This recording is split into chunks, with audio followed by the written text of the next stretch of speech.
सभी रचनाकार मित्रों को नमस्कार। और जितने साहित्यानुरागी यहाँ पर इस कार्यक्रम को देख रहे हैं उन सभी को नमस्कार। मित्रों, आज हमारे साथ रचना प्रक्रिया और रचना पाठ के इस स्तंभ में सुपरिचित संपादक, अनुवादक और कथाकार सारा राय जी उपस्थित हैं। मैं आप सभी की ओर से सारा राय जी का इस कार्यक्रम में हार्दिक स्वागत करता हूं। शुक्रिया अर्पण जी। मित्रों, जैसा कि आप में से कई लोग जान रहे हैं कि आज सारा राय जी अपनी एक महत्वपूर्ण कहानी अमर वलरी का पाठ करेंगी। मित्रों, यह कहानी आपने पहले भी पढ़ी होगी। जब यह लिखी गई थी, जब यह प्रकाशित हुई, जब यह संकलन में आई, उस समय जितनी प्रासंगिक थी, यह कहानी आज भी उतनी ही प्रासंगिक है। मगर स्वयं रचनाकार के मुख से इस कहानी को सुनने का एक अपना विरल अनुभव है, एक सुखद अनुभव है। उससे हम आज गुजरेंगे। मित्रों, अमर वलरी नाम से एक कहानी अज्ञे जी की भी है और यह एक संयोग ही है। दोनों ही कहानियां अपने अपने हिसाब से अनूठी हैं। अज्ञे की कहानी अमर वलरी, जहां एक पीपल के वृक्ष की मनोभूमि को उकेरती है। पीपल स्वयं उस कहानी में मैं बन जाता है और उससे लिपटी हुई जो अमर वलरी है, उसके प्रेम में पड़ा हुआ पीपल बहुत कुछ कहता है। वह अपने आप में एक रोचक कहानी है। सुदीर्घ कविता का सा अनुभव तो होता ही है। मगर वह पीपल सिर्फ अमर वलरी की बात नहीं करता है। जो महिलाएं उसके पास आती हैं, करती हैं, कभी कभार टीका लगा जाती हैं, तो उसके सुख दुख को भी वह पीपल जो है पाठकों के सामने लाता है। वह कहानी मानव समुदाय की और मानव के मनोजगत को भी भली भांति उकेरने का काम करती है। और इस तरह से प्रेम के नाम पर जब महिलाएं छल का शिकार होती हैं और एक ऐसी ही महिला जब उसके पास आती है और वह लहूलुहान हो जाती है, वह जो है एक बच्चे को जन्म भी देती है, दोनों मार दिए जाते हैं। इस तरह से कारुणिक अंत के साथ वह कहानी समाप्त होती है। सारा राय जी की कहानी अमर वलरी, मित्रों, पर्यावरण को कहीं ना कहीं केंद्र में रखती हुई कहानी है। यह एक ऐसी कहानी है जिसमें कई ऐसे अंश आते हैं बीच बीच में जो पाठकों को अपने साथ बहाते ले चले जाते हैं। इसमें एक बड़ी कोठी के माध्यम से जिस तरह से चीजों को बुना गया है, उसके आसपास के रहस्य को लाया गया है, उसमें रहने वाले व्यक्ति के एकांत की महागाथा है इसमें। और कैसे वह जो मकान मालिक है, जो उस बड़े घर का जो ओनर है, उसकी जो आत्महत्या कहिए या हत्या कहिए, यह प्रसंग भी उसमें उलझा हुआ है। और कई ऐसे पोएटिक एक्सप्रेशन बीच बीच में इस कहानी में आते हैं जो हमें प्रभावित करते हैं। और बाद में वह इमारत किस तरह से सुनसान हो जाता है और जंगल, एक जगह ऐसा प्रसंग आता है जहां लेखिका यह लिखती हैं कि उस इमारत को जंगल जैसे गोद ले लेता है और जंगल उसमें किस तरह से पनपते हैं, पेड़ पौधे और तमाम पशु पक्षी, रहस्य, अंधेरा, दूसरी कई अवैध हरकतें और शराबखोरी और तमाम चीजें उसके बीच में घटती हैं, उसके इर्द गिर्द बुनी हुई कहानी है। मगर वक्त के साथ उस बिल्डिंग को बेचने की प्रक्रिया शुरू होती है। उसकी भी अपनी एक रोमांचक कथा है, क्योंकि उसमें कौन उसका कानूनी हकदार होगा इसको भी बहुत स्पष्ट नहीं है, क्योंकि कुछ लोग जो उनके रिश्तेदार हैं वो कहीं और जाकर बस गए हैं और इस तरह से जो है कहानी आगे बढ़ती है। मैं पूरी कहानी यहाँ पर नहीं रख रहा हूं, मैं बस इस महत्व को रेखांकित करना चाह रहा हूं कि कैसे जो मझोले शहर हैं, कस्बे हैं, उनके बीच भी जो आकांक्षाएं उभर रही हैं मध्य वर्ग की, और जंगल या पेड़ पौधे या हरितिमा किस तरह से सिमटती जा रही है, इसकी यह कहानी है। और एक बड़ी इमारत के इर्द गिर्द प्रेम की घटनाएं, भटकन की घटनाएं और तमाम दूसरे प्रसंग आते हैं। मित्रों, इस कहानी को जितनी बार हम पढ़ें कम है, और आज तो यह एक ऐसा अवसर है कि हम स्वयं इसके रचनाकार से इस कहानी को सुनेंगे। मगर मित्रों, हम सारा जी को इस कहानी पाठ के लिए आमंत्रित करें उसके पहले एक छोटा सा वीडियो मैंने यहाँ पर आप लोगों के लिए तैयार किया है, उसे भी एक बार देखते चलें, जिसमें हम उनके रचनाकार की यात्रा को समझें।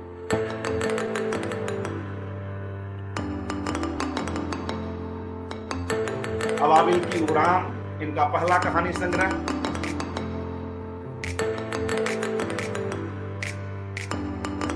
बियाबान में दूसरा कहानी संग्रह।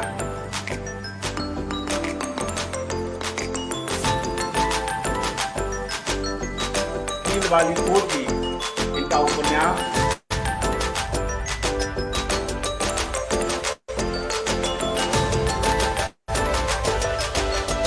भूल भुलैया कहानी कदमों पत्रिका में आई थी, बाद में संग्रह में आई थी।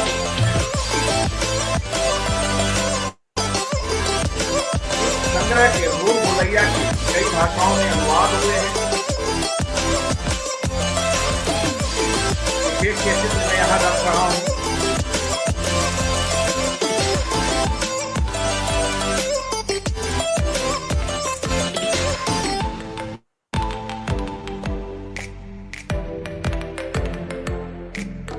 सरा राय जी के संपादन में जो कहानी संग्रह आया है उसे आप स्क्रीन पर देख रहे हैं। महल सरा।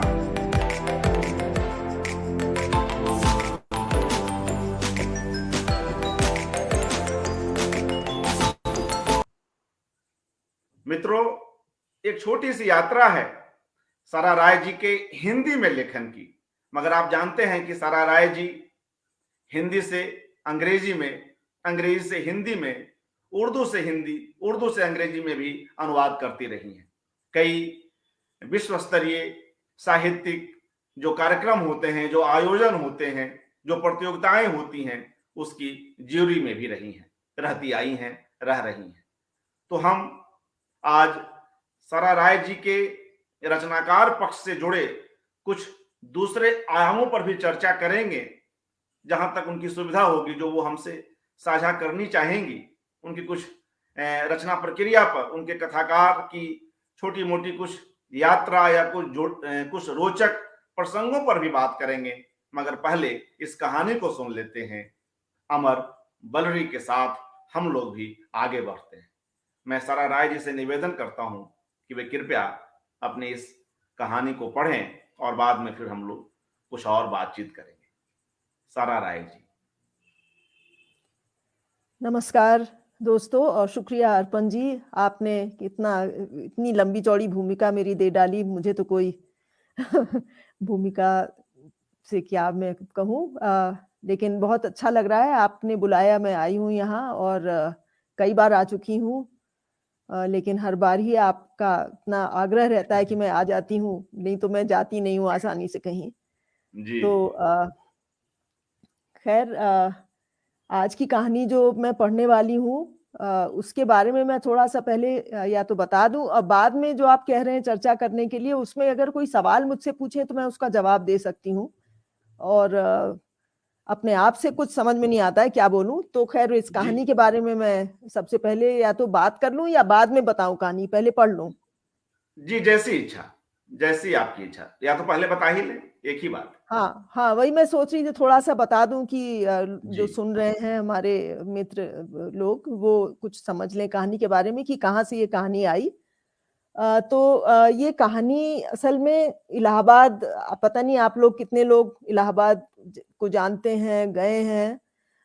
वहाँ पर इलाहाबाद बंगलों का शहर हुआ करता था और दुर्भाग्य से वहाँ के सारे बंगले लगभग सभी बंगले अब टूट चुके हैं।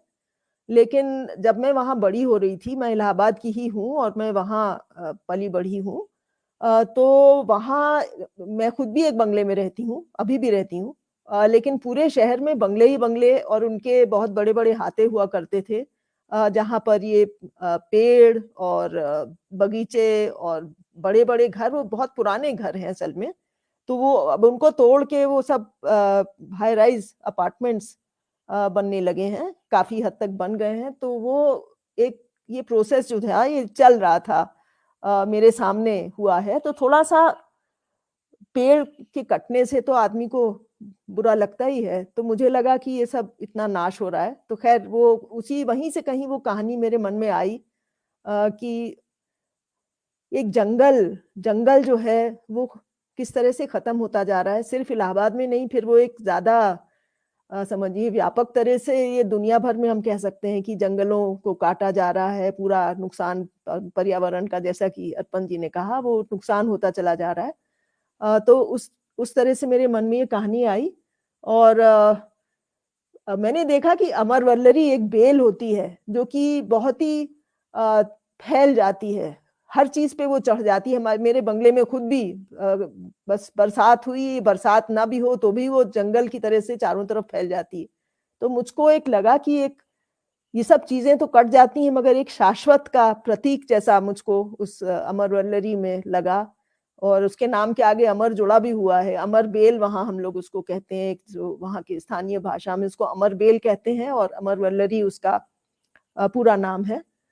तो उसको लेके मेरे मन में ये कहानी आई और ये शायद मेरी कहानियों में से शायद सबसे प्रतीकात्मक कहानी मैं उसको शायद कह सकूँ, सबसे या मतलब इनमें से एक प्रतीकात्मक कहानी है। बहुत ज़्यादा प्रतीकों पर मैं नहीं लिखती हूँ मगर इस कहानी में अमर वल्लरी जो है वो प्रतीक की तरह से आया है और ये कहानी जो है एक तरह से खोई हुई जगहों के बारे में है, खोने के बारे में है। वो मतलब जगहें चाहे वो सचमुच की भौगोलिक जगह हो जो खत्म हो रही हैं या फिर कोई मानसिक जगह है या कोई समय है जैसे बचपन का समय वो खोता जा रहा है तो एक खोने के बारे में खोई हुई जगहों के बारे में इस तरह से ये कहानी मैंने सोचा इसके बारे में और प्रकृति के बारे में भी जो कि खत्म होती जा रही है मध्य वर्ग जो है वो किस तरह से प्रकृति से कटता जा रहा है, उसके बारे में भी ये कहानी है। तो मगर प्रकृति तो हमेशा से है और हमेशा रहेगी और अमर वल्लरी एक तरह से जो अपने आप में भी है मगर वो प्रतीक भी है। वो एक आशा की किरण आप उसको कह लीजिए या आशा का आश्वासन कह लीजिए कि वो जो है वो रहेगी हमेशा, मरेगी नहीं। और ये ग्लोबलाइज़ेशन कह लीजिए या वैश्वीकरण जो है उसके दौर में प्रकृति का, पेड़ों का, हर तरह की इस तरह की चीज़ों का जानवर, पक्षी ये सब जो है उनका नाश हो रहा है। तो ये अमर वल्लरी एक तरह से इस नाश का प्रतिरोध भी है। उसका प्रतिरोध है और अंत में कहानी में जंगल का सौंदर्य जो है और एक इंसानों के लिए जो चीज़ अनजान है, वो उस अनजान के दायरे में जाकर उसको खोजने की भी एक तरह से मेरी कोशिश इसमें रही है कि उस अनजान में क्या होता है। तो आप समझिए कि ये हम इसको इस कहानी के माध्यम से मैं जो कि शायद सभी साहित्यकारों का एक तरह से होता होगा कि वो शाश्वत को पकड़ने की एक कोशिश, मगर वो शाश्वत तो हमारे हाथ से हमेशा छूटता रहता है। तो उसको ढूँढने की एक कोशिश है। और बस अमर वल्लरी मेरे दिमाग में आई कि ये एक आशा की किरण है, जब सब कुछ नष्ट हो जाएगा तो अमर वल्लरी तो बची रहेगी।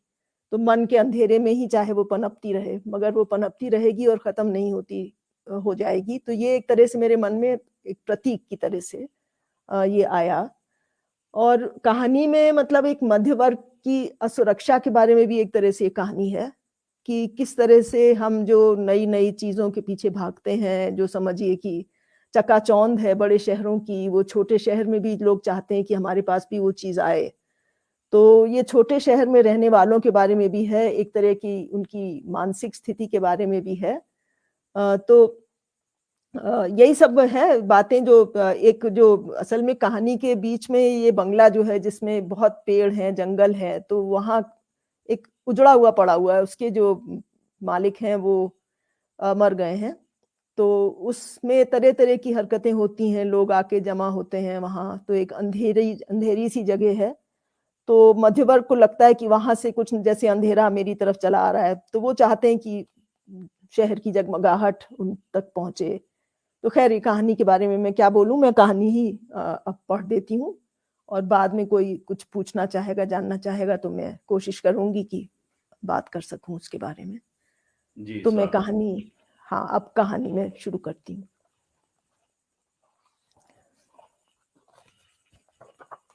अमर वल्लरी। मक्वायरी का भी सौदा आखिर पट गया। मक्वायरी वो घर है जिसकी मैं बात कर रही थी। मक्वायरी का भी सौदा आखिर पट गया।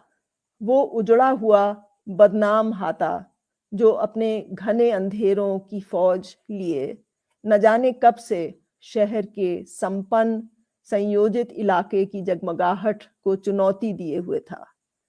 विकास के रास्ते पर तेजी से बढ़ते हुए शहर को वापस अराजकता और अव्यवस्था की दिशा में बड़ी मुस्तैदी के साथ घसीट रहा था। शहर के बीचों बीच अंधेरे और रहस्य के पूरे 4 एकड़। आखिर शहर के और बंगलों की तरह ये भी बिक रहा है। अंग्रेजों के ज़माने में बने ये सभी में मकान एक-एक करके ताश के पत्तों की तरह गिर रहे हैं। सो मैक्वायरी भी।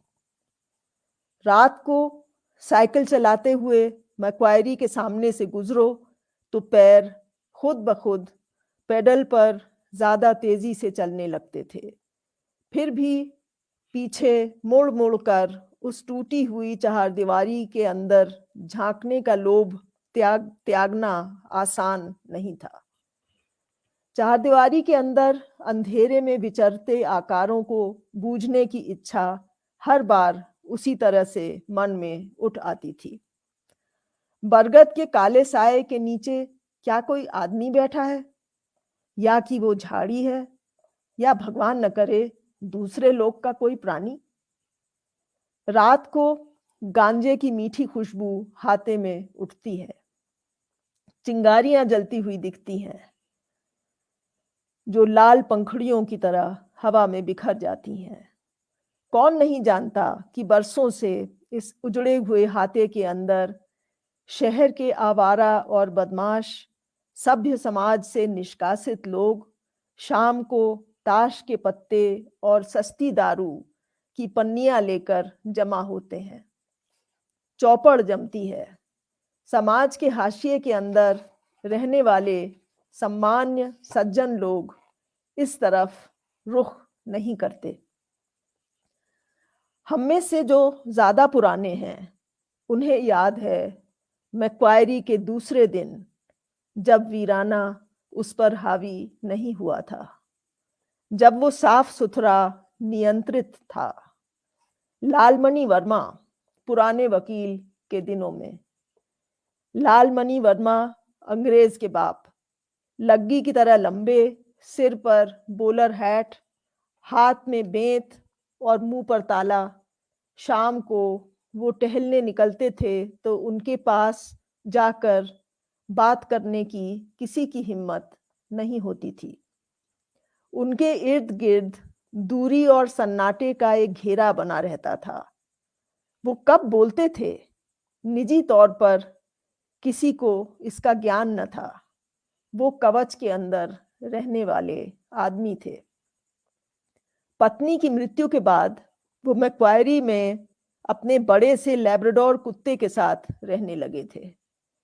सांझ को उनका तन्हा आकार रोज कैंट की तरफ जाता हुआ नजर आ जाता था। दिन पर दिन वो अपने में और समाते चले गए थे, ऐसा लोगों का कहना था। यहाँ तक कि फिर उनका बाहर दिखना भी बंद हो गया और एक शाम या कौन जाने सुबह या दोपहर को उन्होंने मन के किस उबाल में अपने को छत की धरनी से टांग लिया, जहां दूध वाले ने दूसरी सुबह उन्हें लटका हुआ पाया। उनकी मौत का रहस्य कभी नहीं खुला, बल्कि धुएं की तरह हमेशा बंगले पर छाया रहा।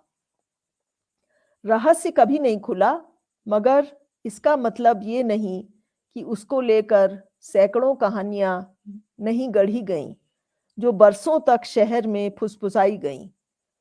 इन कहानियों ने शहर के बाशिंदों की कल्पना शक्ति को पूरी तरह अपनी गिरफ्त में कर लिया, बहुत दिनों तक।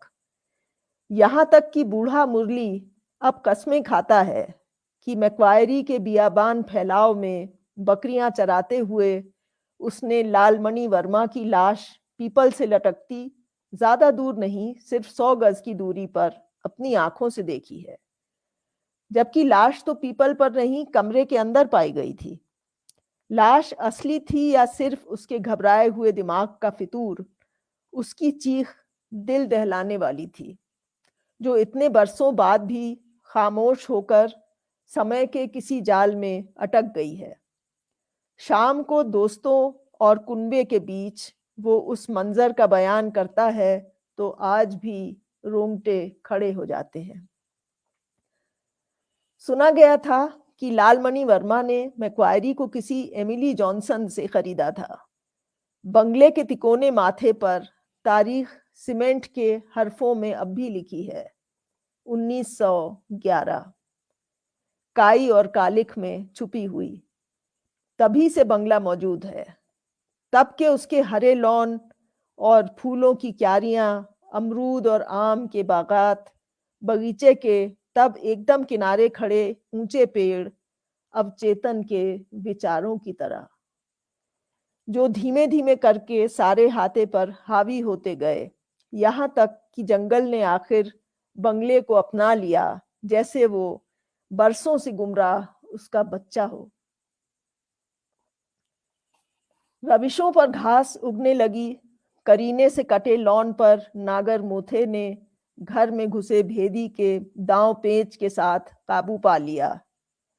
सरो, जबाकुसुम और इंद्रबेला को अमरवल्लरी ने आलिंगन में कस लिया। अमरवल्लरी वो शाश्वत की प्रतिनिधि जो हर पेड़, हर झाड़ी, हर डाल पर चढ़कर फैल जाती है और चढ़कर फिर कभी नहीं उतरती, कभी नहीं मरती।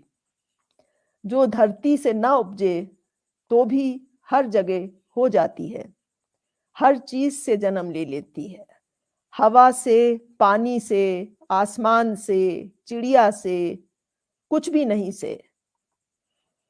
मैक्वायरी के 4 आजाद एकड़ों पर अमरवल्लरी रातों रात फैल गई। नीम और शीशम और जामुन, पाकड़ और पीपल और पलाश ने भी अपने अपने गणतंत्र कायम किए। ऊपर का आकाश डालों से घटाटोप हो उठा और जमीन पर बरगद ने जड़ों के महल खड़े किए, कई कई महल, एक दूसरे की अनुगूंज की तरह। देखते देखते वीरान बंगले पर जंगल का सिक्का जम गया।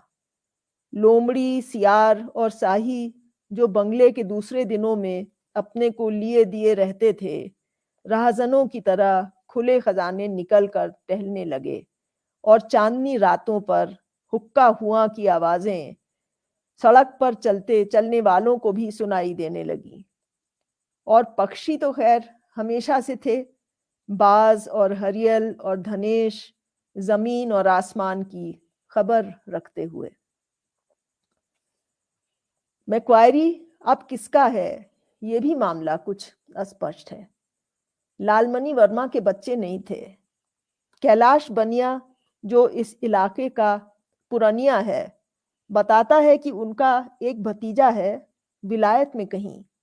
वो भी अब खासा बूढ़ा हो चुका होगा, वो क्या लौटेगा। इस बीच त्यागी नाम का एक बदमाश अपने को लालमणि वर्मा का मुंह बोला बेटा कहने लगा है, और ये भी सुनने में आया है कि नगर विकास प्राधिकरण में कुछ गड्डमगोल करके उसने बंगला अपने नाम करवा लिया है। चिकना चुपड़ा, जबान में शीरीनी घोले, न जाने कहां से टपक पड़ा है इतने बरसों बाद। वही है जो मैक्वायरी को बेच रहा है। जब से सरकार ने जमीन से ताल्लुक रखते कानून बदल दिए, जरूरी रकम अदा करके लीज होल्ड जमीन फ्री होल्ड में बदल ली गई है और कीमतें आसमान छूने लगी हैं। पूरा शहर ही जैसे बिक रहा हो, हर तरफ इश्तिहार और खरीदारों की आवाजाही। दलालों की रोजी चल पड़ी है, और जहां शहर का खुला हवादार फैलाव था, वहां ऊंची इमारतें राजदारों की तरह सिर जोड़े खड़ी हैं। जो मैक्वायरी में कभी गया ही नहीं, वह उस जगह के जादू को क्या जानेगा। संयोजित जाने बूझे शहर के बीचों बीच वह एकमात्र अनजान का दायरा, जिसके बीहड़ सन्नाटे ने वक्त वक्त पर मोहल्ले के सभी लड़कों और लड़कियों को भी कभी कभी चुंबकीय आकर्षण के साथ अपनी ओर खींचा है। घनी लंटाना की झाड़ियों के बीच से रास्ता तराशता, तेजी से धड़कता दिल लिए वो वहां पहुंचा है, तो जगह को पहले से आबाद पाया है। कांटे परटका रुमाल, कान से कान तक मुस्कुराता फिका हुआ जूता, फटी हुई नीली कमीज, आम के नीचे जल वनस्पति में उलझे पोखर में तैरता अल्मुनियम का चम्मच। ऐसा नहीं कि यहां कोई नहीं आता। फिर चिपकने वाली घास और चुटपुटिया झंकाड़ पर पैर खनोचता, चिकनी खाल पर मानिक की लड़ी, वो दूसरे छोर पर पहुंचता है। कितनी उलझी हुई लंबाई, 4 एकड़, जब वो अंकों की सीमा में बांध दी गई, मगर तब बचपन के दिनों जितनी ही लंबी। इमली की मोटी डालों के बीच छुपकर वो पढ़ता है किताबें रोमांच से भरी जो घर में मना है, और वक्त ठहर जाता है। फिर स्कूल से, जहां के नीरस रूटीन से उसने एक दिन चुरा लिया है, और लड़के लौटते हैं, और साइकिल की घंटी उसे दूर से सुनाई दे जाती है।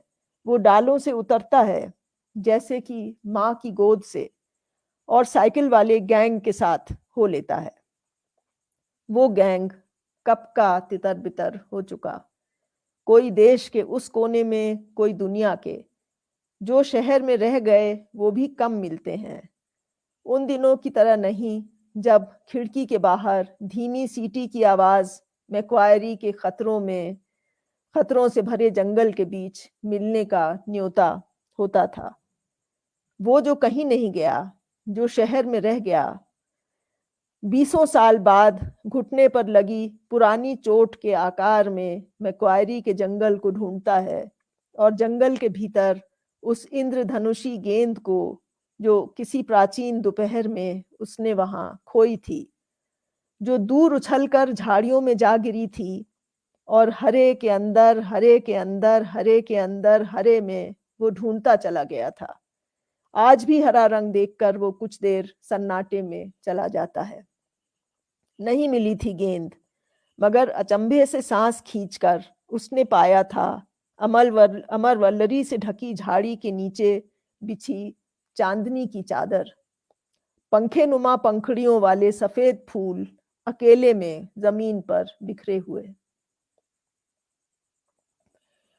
झुटपुटे के वक्त छुपन छुपाई खेलते खेलते में वो घंटों तक अमर वल्लरी में उलझा है, टूटी टहनियों से टकराया है और सूखे पत्तों की खड़खड़ाहट से के पीछे सांसों को पकड़ने की कोशिश करता रहा है।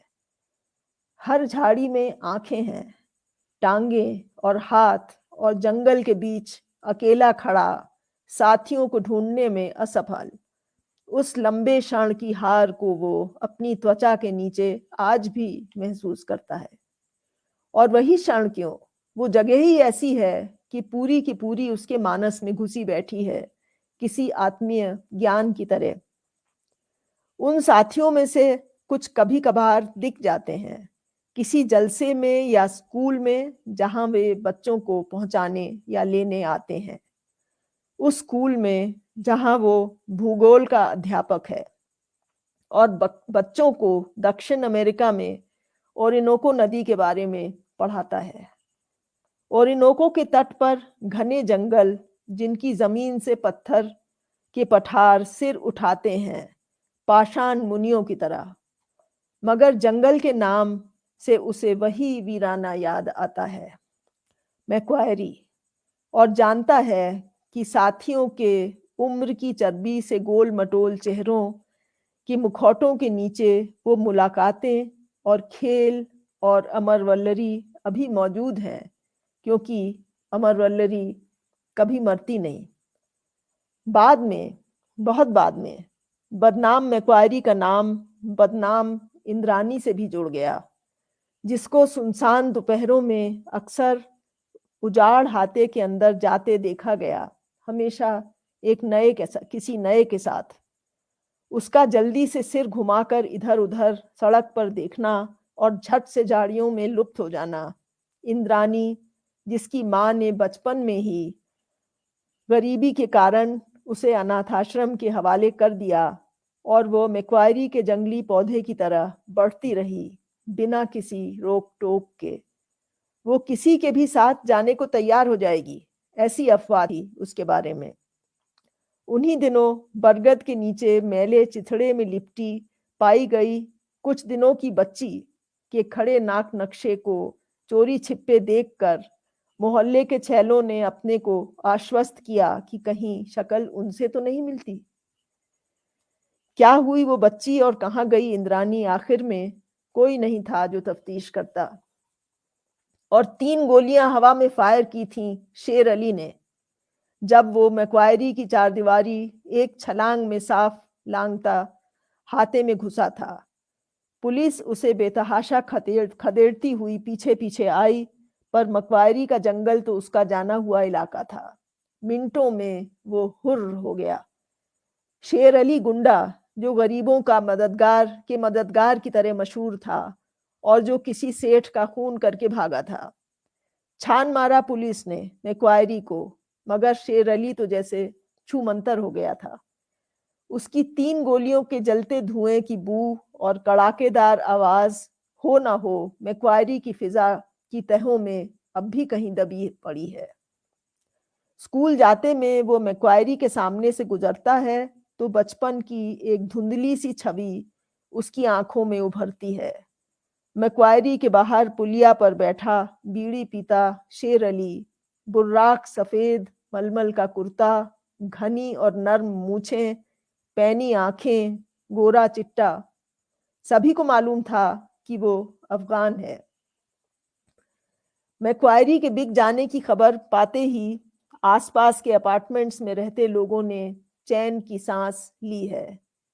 रात को वे गफलत से सो सकेंगे। अब उनका दिल हर अनजानी आवाज पर नहीं धड़केगा। हर खटके पर वो बिस्तर में कड़बड़ाकर नहीं उठ बैठेंगे। और वो घना अंधेरा मैक्वायरी की हदें पार करके उनके घरों की तरफ तो नहीं बढ़ेगा, जैसे कोई विशाल रोशनाई की बोतल उलट गई हो और स्याही उन्हीं की तरफ बहती चली आ रही हो। अब वो संदिग्ध हाथा साफ कर दिया जाएगा, वो हाथा जो एक बड़े से प्रश्न चिन्ह की तरह उनके दुस्वप्नों में बार बार लौटता है। आखिर इस घर में रात के अंधेरे में क्या कारगुजारी होती है? इतने अंधेरे में सांप बिच्छू से डरे बगैर तो सिर्फ चोर उचक्के ही फिर सकते हैं। 2 नंबर का ही काम यहाँ हो सकता है। चलो, कानून पसंद मध्य वर्ग के पड़ोसियों को इन बेहूदगियों से तो निजात मिलेगी। सुना है अब यहाँ कमर्शियल कॉम्प्लेक्स बनेगा। ऊंची ऊंची जगमगाती हुई हाई राइज इमारतें, जिनकी शीशे की दीवारें आईना बनकर आसमान को ललकारेंगी।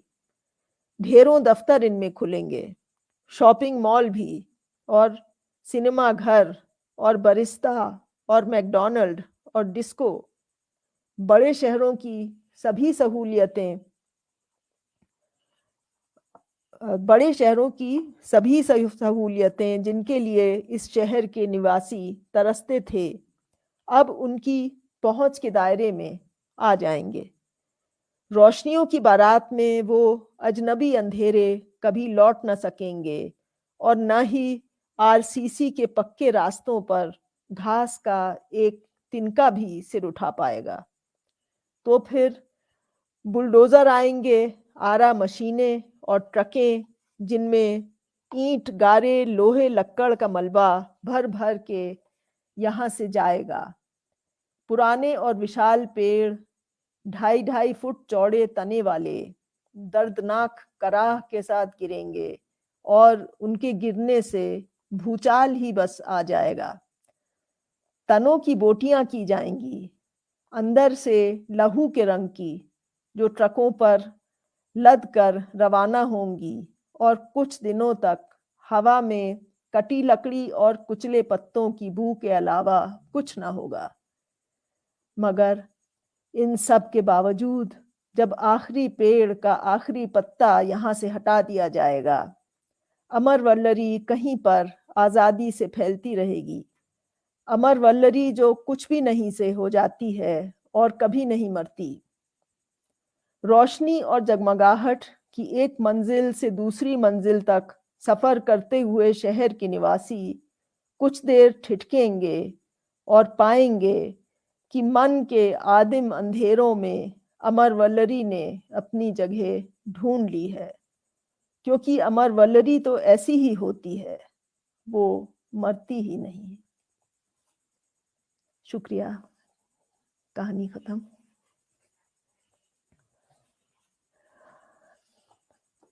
जी, शुक्रिया सारा राय जी इस अद्भुत कहानी के लिए, और कैसे हम सबसे यह कहानी कनेक्ट हो जाती है, कैसे इसकी आज भी प्रासंगिकता बनी हुई है।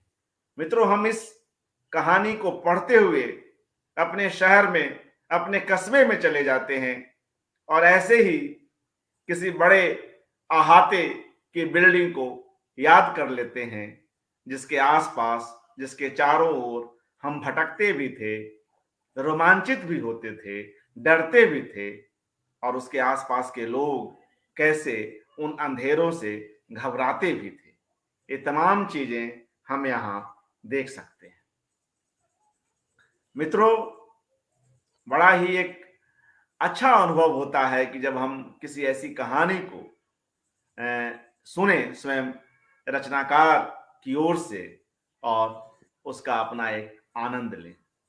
पर्यावरण को केंद्रित, पर्यावरण को कहीं ना कहीं संपोषित करती यह कहानी तो महत्वपूर्ण है ही, और स्वयं अभी सारा राय जी जो हैं पहाड़ पर से हमारे साथ बात कर रही हैं, संवादरत हैं। हरितिमा और जंगल और शांति और प्राकृतिक परिदृश्य कैसे इनको लुभाता है कि ये अभी रानीखेत में हैं, और जब भी इनको मौका मिलता है ऐसे किसी प्राकृतिक वातावरण के बीच जाना ये पसंद करती हैं। कई मित्रों की प्रतिक्रियाएं आई हैं, पहले उन्हें ले लेते हैं सारा जी, उसके बाद कुछ और चर्चा। हाँ, आप हमारे पढ़ जी के सुन। मैं तो जी पढ़ जी नहीं पाई, मैं इसको पढ़ने में जी लगी थी। जी जी तो उदय भानु पांडे जी जुड़े हुए हैं, किरण कुमार मोदक जी, निर्मला सिंह जी, और किरण कुमार मोदक जी की प्रतिक्रिया मैं पुनः स्क्रीन पर रख रहा हूं, जब आप पढ़ रही थी। हाँ वे लिख हाँ रहे हैं, बंगले टूटकर हाई राइज बिल्डिंग्स बन रही हैं। इसे कहते हुए आपके मन के विषाद को मैं समझ सकता हूं, क्योंकि घरौंदे होते हैं और कंक्रीट के जंगल, और क्या लिखे, कांग्रेस कुछ गलत लिख दिया इन्होंने, और कंक्रीट ही कंक्रीट के होगा। जंगल हाँ जंगल ही रहेंगे। तो इस तरह से मतलब ये कंक्रीट के जंगल और प्राकृतिक हाँ जंगल के बीच के अंतर को और उसके बीच के तनाव को यहाँ उकेरते हैं, और जंगल जंगल ही होंगे। हाँ तो मित्रों, कैसे हमारे बीच से जंगल सिमट रहा है, यह कहानी उस ओर ले जाती है। अशोक गोस्वामी जी की प्रतिक्रिया है, आपको यहां देखकर और यह कहानी पाठ सुनते हुए वे प्रसन्न हैं, उन्हें अच्छा लग रहा है। और विजया सती जी को यह कहानी पसंद आई। शिवदयाल जी की प्रतिक्रिया है कि इस कहानी में किस तरह से एक एक कर कई सूक्ष्म विवरण आते हैं। ब्रजेश मणि जी आपको नमस्कार कर रहे हैं। और किरण कुमार मोदक जी की एक और प्रतिक्रिया, महोदया, बहुत ही सुंदर चित्रण का प्रस्तुतिकरण आपके द्वारा हो रहा है। सबसे पहले तो बधाई आपको। मेरे मन में एक प्रश्न भी है इनकी ओर से। मेरे मन में कहानी रचना के संबंध में यह प्रश्न उठता है कि यथार्थ, मानसिक अनुभूति और प्रतिक्रियात्मक आवेश, इनमें से किसका रोल अधिक होता है। कहानी का विस्तार तो निश्चित रूप से प्रतिभा से जुड़ा हुआ होता है, मगर अर्थवादात्मक आपूर्तियों के बारे में आपके क्या विचार हैं। मैंने यह प्रश्न स्क्रीन पर भी रखा है, सारा जी। हाँ ठीक है, मैं देख रही हूँ। नहीं, इसमें जो आप कह रहे हैं किरण जी, इसमें तो तीनों ही चीजों का एक तरह से रोल रहता है। यथार्थ भी है, और यथार्थ को देखकर हमारे मन के अंदर किस तरह की प्रतिक्रिया होती है, और उसको जैसे अंदर से उसका एक मंथन करके वो निकलता है बाहर, जो कि कहानी भी हो सकती है, कविता हो सकती है, किसी और उसमें कोई लिखना चाहे प्रणाली में तो वो भी लिख सकता है। तो मेरी तो प्रिय लेखन की वो है, शैली है कहानी। तो मैं कोई चीज देखती हूँ, ये कहाँ से कहानी उठती है ये कहना थोड़ा सा मुश्किल है, क्योंकि अलग अलग कहानी अलग स्रोत से उठती है। तो अब ये वाली कहानी मैंने जैसे बताया कि ये मेरे चारों तरफ मैं देख रही थी, इस तरह का कुछ पेड़ कटे भी थे, उनके अंदर का जो मुझे दिखाई दिया कि एक लाल, जैसे उसकी जो तना था उसके अंदर की जो, जिसे मैं कहूँ कि उसका मांस था पेड़ का, वो लाल था। मुझे लगा कि बिल्कुल जैसे इसका खून बह रहा है पेड़ का। तो मुझे उससे काफी तकलीफ हुई थी उसको देख के। तो मेरे मन में वो एक छवि जैसी बन गई थी। तो उसको मैंने इसमें, जैसे एक इंसान होता है, उसका भी जीवन है, उस पेड़ों का भी उसी तरह से जीवन होता है, वो जीवित है, कोई ऐसी ईंट पत्थर नहीं है। तो उसको काटा जाता है तो किस तरह का असर होता होगा। तो ये सब चीजें एक काफी दिल दहलाने वाली मुझको लगी। और उसी इसी सब को लेकर ये कहानी मेरे मन में आई। और जो आप पूछ रहे हैं कि हाँ, ये मानसिक अनुभूति है और प्रतिक्रियात्मक आवेश, हमें किस चीज का रोल अधिक होता है, तो मुझे लगता है कि तीनों ही चीज का होता है, कोई एक चीज अलग से नहीं हो पाती है। आपने यथार्थ को देखा और किसी आपके मन में कोई उससे कोई चीज उठी नहीं, तो फिर कहानी नहीं बनेगी। तो एक तरह से वो लेखक का जो अंतर्मन है, वो इसमें उसकी भूमिका काफी रहती है, कि जो चीज बाहर दिख रही है वो सबको शायद अलग अलग तरह से असर अपना छोड़ती है। तो लेखक का एक जो समझिए उसकी जमीन जो है वो वहीं पर होती है कि वो चीज उसके ऊपर क्या असर छोड़ रही है। पता नहीं मैंने आपके प्रश्न का जवाब दिया कि नहीं, मगर जी। और ब्रजेश ब्रजेश मणि जी पूछ रहे हैं कि प्रतिनिधि कहानियों का संग्रह कहां से छपा है, बताने की कृपा करें। मित्रों, हमने अभी इस कार्यक्रम की शुरुआत में सारा राय जी की जो हिंदी में लिखी हुई पुस्तकें हैं उनका एक वीडियो यहाँ पर प्ले किया था, उसमें आप देख सकते हैं। मैं एक बार फिर से दोहरा दूं, 1997 में अबाबिल की उड़ान कहानी संग्रह प्रकाशित हुआ, बियाबान में वर्ष 2005 में कहानी संग्रह, चील वाली कोठी उपन्यास 2010 में और भूल भुलैया 2015 में, और इनका एक नया कहानी संग्रह जो शीघ्र प्रकाश्य है, नबीला और अन्य कहानियां। तो इसे आप देख सकते हैं, कई जगहों पर ये सूचनाएं उपलब्ध हैं। अशोक गोस्वामी जी की प्रतिक्रिया है कि किस तरह से उस इमारत का, मैक्वायरी का यहाँ अद्भुत वर्णन हो सका है। पूर्णिमा शर्मा जी कह रही हैं बहुत ही बढ़िया कहानी। ब्रजेश मणि, कहानी के डिटेल्स बड़े मार्मिक हैं। शिवदयाल जी को यह कहानी काफी पसंद आई, बहुत अच्छी कहानी। एक सवाल उदय भानु पांडे जी का है, परिवेश की इस कहानी में सेंसुअलिटी का प्रयोग ना होता तो कहानी पर क्या प्रभाव पड़ता। मैं रिपीट करता हूं, परिवेश की इस कहानी में सेंसुअलिटी का प्रयोग अगर ना होता तो कहानी पर क्या प्रभाव पड़ता। जी सारा जी। ये सेंसुअलिटी का अगर आप उस प्रसंग से आपका मतलब है कि वो इंद्राणी वाला प्रसंग जो है, अगर उसकी आप बात कर रहे हैं तो मैं कहूंगी कि वो उसकी सेंसुअलिटी पर अधिक जोर नहीं है जितना कि वो कि एक उजाड़ आता है, उसमें किस तरह के कितने लोग वहाँ अलग अलग चीजों के लिए वहाँ जाते हैं। तो वो भी एक तरह से उस हाथे का एक दूसरा रूप है कि उसमें बहुत तरह की चीजें, एक्टिविटीज वहां पर होती हैं, उनमें से एक ये भी है। तो ये है कि वो लड़की भी है, वो भी एक तरह से जंगल की तरह से बड़ी हो रही, क्योंकि उसकी गरीबी के कारण, और उसकी माँ भी शायद उसको अनाथालय में उन्होंने डाल दिया है, सब है। तो लड़की भी एक जंगली पेड़ की तरह से ही बड़ी हो रही है।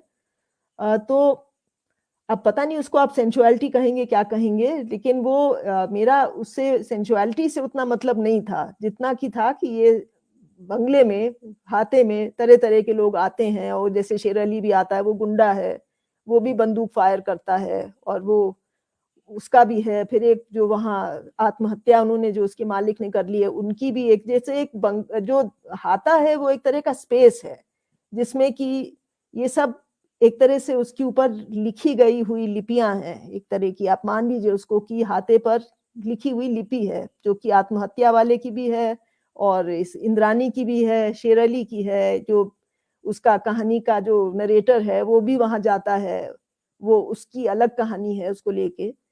तो एक बीहड़ सा एक भाता है, उसमें ये सब चीजें होती हैं।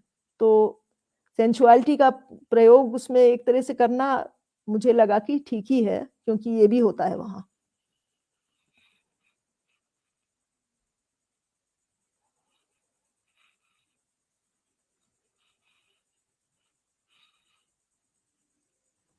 अशोक गोस्वामी जी लिख रहे हैं, एक कसक जो आपकी आवाज और आंखों में स्पष्ट सुना, देखा, महसूस किया जा सकता है। तो कहानी को शुक्रिया। सारा जी अच्छा, जीती हैं। अच्छा लगा कि आपने उसको इस तरह से महसूस किया। तो कहानी मित्रों हम पाठकों पर तो प्रभाव अपना डालती ही है, रचनाकार भी कैसे उस प्रभाव से वंचित नहीं रह सकता है। और सर्वप्रथम तो वह उस कहानी के प्रभाव में पहले आता है, फिर कहीं ना कहीं उस कहानी का जन्म होता है, पहले उसके मानस में और फिर कागज पर। जयश्री जी जुड़ी हुई हैं, उन्हें यह कहानी अच्छी लगी। और जी, तो इस तरह से मित्रों हमने इस कहानी को सुना। शुरुआत में जैसे कि चर्चा हुई थी सारा जी, अगर कुछ और किसी पक्ष पर या कोई और बात याद आ रही हो आपके कथाकार की, या किसी और रूप की जो आप साझा करना चाहें? नहीं, कथाकार का तो जहाँ तक सवाल है, मुझे लगता है हर कहानी दूसरी तरह से बनती है। कभी-कभी तो कोई कहानी जैसे आपके दिमाग में कहानी के रूप में आ जाती है। लेकिन कभी-कभी वो कहानी जैसे कोई चित्र आप बना रहे हैं, तो आपने एक नुक्ते से शुरू किया, एक छोटा-सा डॉट आपने बनाया, फिर उसके आगे आपने दूसरा रंग लगाया, फिर दूसरा रंग लगाया। इस तरह से करते-करते कहानी जैसे अपने आप को ढूँढती-सी रहती है। वो जुड़ती जाती है, उसमें पहले से कोई खाका आपके दिमाग में नहीं रहता है, वो बनती चलती है, जैसे-जैसे कहानी का है। और मुझे लगता भी है कि जैसे कहानी सब कुछ पहले से पता हो तो कहानी लिखने का मतलब क्या है? वो कहानी समझिए एक तरह की एडवेंचर है। अगर आपको मालूम नहीं है कि आप कहाँ जा रहे हैं, आप कोई चीज़ टटोल रहे हैं, कोई चीज़ ढूँढ रहे हैं, तो वो कहानी के माध्यम से आप उसका पीछा करते हैं, जो कि वो कहना बहुत मुश्किल है कि आप क्या चीज़ ढूँढ रहे हैं।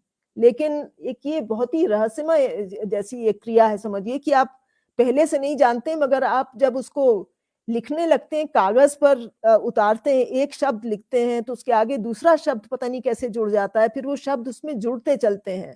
तो एक शब्दों की माला जैसी बन जाती है और आपको पता चल जाता है कि कहानी अब यहाँ खत्म हो गई है।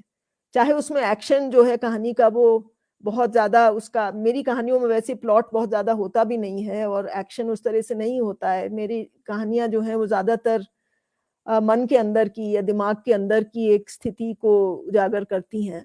तो वो पता चल जाता है कि कहानी का अब ये अंत यहाँ हो रहा है, तो आप उसको ख़त्म कर देते हैं। और कहानी जैसे कहाँ से उसकी प्रेरणा आती है, कभी-कभी ऐसा हो सकता है कि कोई आपको जैसे कोई दिख गया, जैसे मैंने एक बार देखा था, एक औरत है जो कि किसी एक शहर की बालकनी पर बैठी हुई थी और सड़क के ऊपर देखती हुई थी बालकनी, मगर वो औरत जो थी वो दीवार की तरफ मुँह किए हुए थी। तो मेरे मन में एक सवाल उठा कि ये औरत क्या सोच रही है? इसका क्या जीवन है? वो क्यों बाहर नहीं देख रही? क्यों दीवार को क्यों देख रही है? उसकी एक तरह की अंदर की मनस्थिति जो थी, वो उसकी पड़ताल जैसे मुझे करने की एक इच्छा हुई। तो एक इस तरह का है, या तो कोई किसी की आवाज़ है, कोई किसी भी ध्वनि से आपके अंदर कोई चीज़ पैदा हो सकती है। तो अलग-अलग कहानी के अलग प्रेरणा स्रोत होते हैं। तो इस कहानी का जैसा कि मैंने बताया, इसके बारे में तो मैं बता ही चुकी हूँ कि इसका प्रेरणा मेरे मेरे लिए कहाँ से आई इसकी प्रेरणा। तो अब बहुत सारी, जैसे अब मेरी एक कहानी है भूल-भुलैया, जो शायद किसी आप लोगों में से किसी ने पढ़ी हो। तो वो कहानी मेरे मन में आई क्योंकि वो एक तरह की 3 तहों वाली कहानी है कि भूल-भुलैया जो है वो असल में एक बहुत ही पुराना शहर है बनारस, उसमें एक बहुत ही पुराना घर है और उस घर में एक बहुत ही पुरानी, बहुत ही बूढ़ी औरत रहती है। तो वो 3 चीज़ों का जैसे मेरे मन में एक सामंजस्य जैसा बन गया, तो उससे वो कहानी उपजी। तो और अब वो मतलब अलग-अलग कहानी का अलग एक होता है। तो और कोई-सी कहानी मेरे दिमाग में जैसे हाँ, थार मरू जैसे मेरी कहानी है, जो कि थार के डेज़र्ट में है और वहाँ एक परिवार, छोटा-सा परिवार है, पति-पत्नी है और एक बेटा है। ये लोग जाते हैं वहाँ पर एक घूमने, सैर करने, और वहाँ से सैर करके आते हैं और तो ये औरत को पता चलता है कि उसको कैंसर हो गया है। तो किस तरह से मैंने सोचा कि वो जिस तरह से उसके शरीर में कैंसर के जो सेल्स हैं वो बढ़ रहे हैं, तो पर्यावरण में भी बालू है और वो मतलब एक हमेशा सक्रिय है। कोई एक पर्यावरण जो है वो सक्रिय है, उसमें कुछ न कुछ हो रहा है हमेशा, जिस तरह से उसके शरीर में भी कुछ हो रहा है। तो उसके मन में भी ये सवाल आता है कि ये कब से है, ये रेगिस्तान कब से है और कब तक रहेगा? और अगर ये रेगिस्तान हमेशा रहेगा तो मैं भी शायद हमेशा रहूँ। तो एक अजीब-सा जैसे उसके मन में ये जुड़ जाती हैं दोनों बातें। तो यही है, इसी तरह से अलग-अलग अबाबिल की उड़ान जैसे मेरी कहानी है, जो शायद शुरू की ही कहानी है, मेरे पहले संग्रह का ही वो है, वो काफ़ी पहले से, मतलब वो कहानी मैंने लिखी तो मैं शुरुआत ही थी मेरे लिखने की। तो वो कहानी मेरे मन में असल में आई मेरे भाई के कहने से। वो भाई मेरा बाद में उसकी मृत्यु हो गई। तो हम लोग बाहर ऐसे ही लॉन पर खेल रहे थे, लेटे थे, तो ऊपर देख रहे थे आकाश में पंछी हैं, उड़ रहे हैं। तो उसने कहा था, वो देखो, वो जा रहा है, ये अबाबील उड़ रही है और ये जो है सब चिड़ियों में ऊँची उड़ती, सबसे ऊँची उड़ती है और वो इतनी ऊँचे उड़ती है कि उसको शिकरा पकड़ नहीं सकता। बाज़ जो होता है, जो शिकारी चिड़िया है, वो उसको पकड़ नहीं पाती है कि वो इतनी ऊँचे उड़ती है और वो एकदम आज़ाद है। वो चिड़िया जो इसीलिए एकदम आज़ाद है कि उसको कोई पकड़ नहीं सकता। तो ये बात मेरे मन में, जब उसकी मृत्यु हो गई, तो मेरे मन में 2 बातें जुड़ गईं कि वो, मतलब ये लड़की जो है वो जा रही है अपनी माँ के साथ और वो पूछना चाह रही है और वो सोच रही है कि क्या वो चिड़िया को देखती है आसमान में, उसके बारे में उसके मन में सवाल उठता है और वो माँ से पूछना चाहती है, लेकिन उसको उसका जवाब सुनने की हिम्मत नहीं पड़ती है कि वो, अगर ऐसा है तो उसका भाई क्यों मरा है। तो खैर, मतलब इस तरह की अलग-अलग कहानियों के अलग प्रसंग हैं, अलग प्रेरणा स्रोत है। तो उसका एक कहना कि किस तरह से आपकी रचना प्रक्रिया क्या होती है, वो तो लिखती मैं रोज़ हूँ। अगर वो समय बहुत ज़्यादा लगता है, आप बैठे रहते हैं कई घंटे, आप 3-4 घंटे बैठे रहें और कुछ भी ना लिख पाएँ, ऐसा भी होता है। और कभी किसी दिन आपने 1 पैरा लिख लिया तो लगता है कि अरे!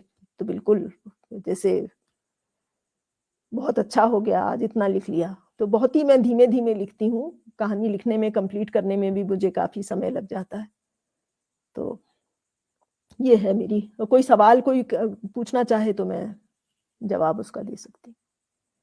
जी मित्रों, काफी रोचक चर्चा रही, ज्ञानवर्धक रही और कहानियों के रचाव के पीछे किस तरह के संदर्भ होते हैं, कैसे अनुभव होते हैं, इसे हम लोग ने सारा जी के माध्यम से सुना और समझा।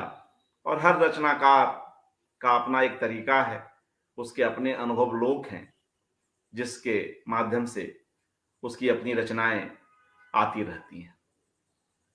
मित्रों, अगर हम इसी कहानी की बात करें, अमर बलरी की ही, तो कैसे कुछ एक पंक्तियां पूरी कहानी को कुछ और ऊंचाई पर, कुछ और गहराई में लेकर चली जाती हैं। अभी आपने इस कहानी को सुना ही, जो इसकी अंतिम पंक्तियां हैं, जो आज हमने इस कार्ड के पर भी रखे हैं। रोशनी और जगमगाहट की एक मंजिल से दूसरी मंजिल तक सफर करते हुए शहर के निवासी कुछ देर ठिठकेंगे और पाएंगे कि मन के आदिम अंधेरों में अमर वलरी ने अपनी जगह ढूंढ ली है। मन के आदिम अंधेरों में अमर बलरी ने अपनी जगह ढूंढ ली है, क्योंकि अमर बलरी तो ऐसी ही होती है, वह मरती ही नहीं है। मुझे लगता है सारा जी की ये जो अंतिम पंक्तियां हैं, इस कहानी को और एक गजन बना देती हैं कि अगर वह इमारत टूट रही है, वह बिल्डिंग ढह रही है और सब पेड़ ही नहीं रहेंगे, तो वह बेल कहां से रहेगी? मगर वह बेल हमारे मन के भीतर कहीं ना कहीं धंस जाएगी। तो यह इसके अपने ओपन एंडेड रखे हैं, जो मुझे लगता है कि आपकी कई कहानियों में यह देखने को मिलता है कि उसके सिरे खुले हुए हैं। आप उसकी जैसे व्याख्या करें, उसमें आशावाद देखें, करुणा देखें, व्यंग देखें, जो देखें। तो यह जो है इस तरह से इसको यहां जाकर खत्म करना, यह एक रचनाकार की अपनी ताकत भी है और उसकी अपनी एक भाषा के साथ जो उसका अपना एक बर्ताव है, हम उसे भी देखते हैं मित्रों। तो इस तरह से हम लोग कार्यक्रम के अंत की ओर बढ़ चले हैं।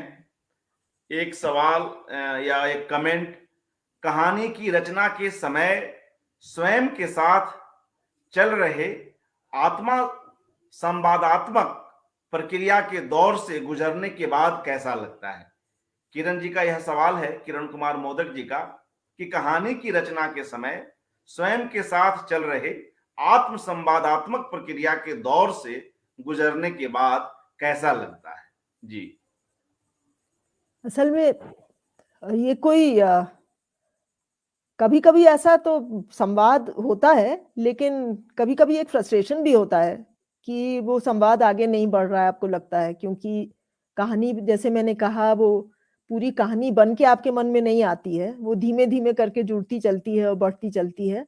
तो संवाद होता भी है और संवाद ही कहा जाएगा उसे भी, अगर बहुत धीमे-धीमे अगर आप कोई चीज़ की तरफ बढ़ रहे हैं। जैसा मैंने अपनी कहानी, वो बियाबान में मेरी एक कहानी है जिसमें मैंने ये जो लिखने की लेखन प्रक्रिया है, उसके बारे में भी लिखा है कि किस तरह से जैसे एक धुंधला-सा आकार आपको दिख रहा है, आप उसकी तरफ बढ़ते हैं, तो आपको मन में कोई चीज़ें रहती हैं, आप उसको पकड़ना चाह रहे हैं, छूना चाह रहे हैं, मगर वो आपकी पहुँच के बाहर है, तो उसी की तरफ आप बढ़ते जा रहे हैं। तो एक संवाद से ज़्यादा मुझे लगता है ये एक खोज जैसी चीज़ होती है कहानी के लिखने के दौरान। जब आप आगे बढ़ते हैं तो एक आप कोई चीज़ को खोजते रहते हैं।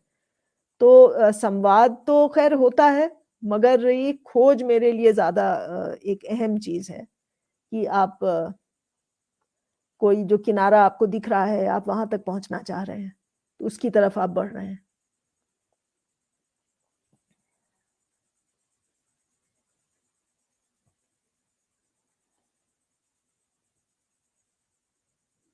एक सवाल और आया है उदय भानु पांडे जी का।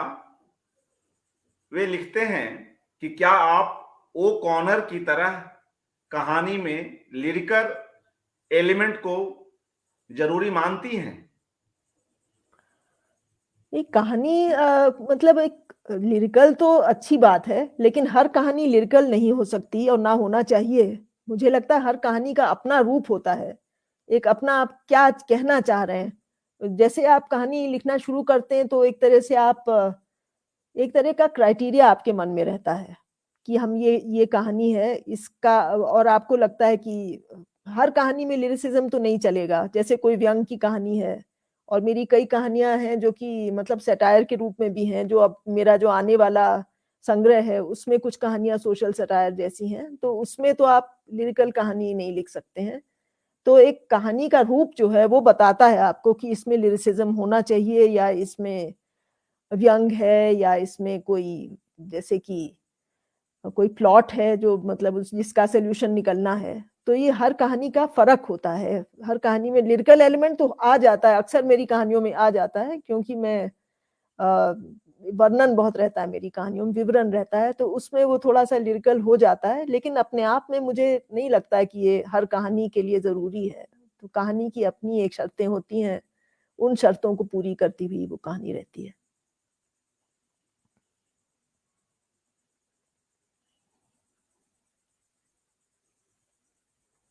मित्रों, हमने काफी समय लिया सरा राय जी का, और कुछ प्रश्न भी आए, कुछ टिप्पणियां भी आई, जिनसे हम सभी लाभान्वित हो सके और इस महत्वपूर्ण कहानी को हम लोग सुन सके, जिसकी भाषा भी बहुत महत्वपूर्ण है, जिसकी भाषा और जिसमें स्मृतियों की जिस तरह से आवाजाही होती है, वह भी हमें किस तरह बांध कर रखती है।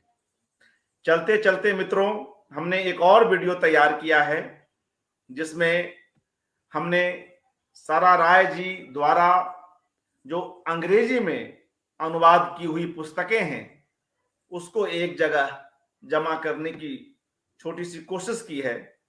मैं चाहता हूं कि चलते चलते हम लोग उस वीडियो के माध्यम से इनके अनुवादक पक्ष की भी यात्रा को समझते चले। विनोद कुमार शुक्ल जी के उपन्यास का अंग्रेजी में अनुवाद, कहानियाँ हैं अर्पण जी। सॉरी जी, कहानियां हैं, माफ कीजिएगा, ए प्रेमचंद।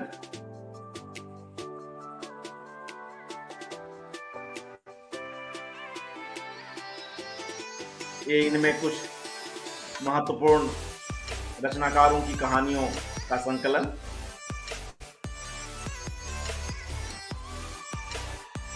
बाल साहित्य से भी गहरा लगाव रखती हैं सारा राय जी। तो ये कुछ और इमेजिंग द अदर नाम से एक संग्रह।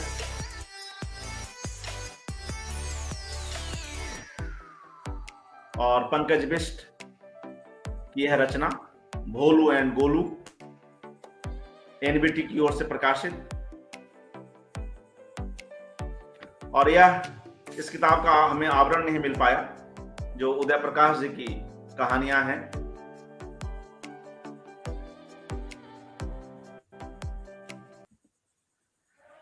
जी, तो इसी के साथ मित्रों, आप सभी की ओर से मैं सारा राय जी को धन्यवाद देता हूं कि उन्होंने समय निकाला और हमारे साथ आज इस शाम हमारे साथ कुछ गुजार सकी।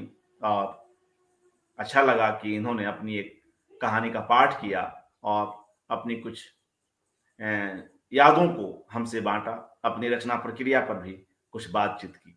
बहुत बहुत धन्यवाद सारा जी, हाँ, शुक्रिया। आप सभी को बहुत धन्यवाद। आपको भी मुझे यहाँ बुलाने के लिए, और सभी जितने श्रोतागण हैं सबको इतने धीरज के साथ आपने मुझे सुना, आपको भी मैं शुक्रिया अदा करती हूँ। शुभ रात्रि।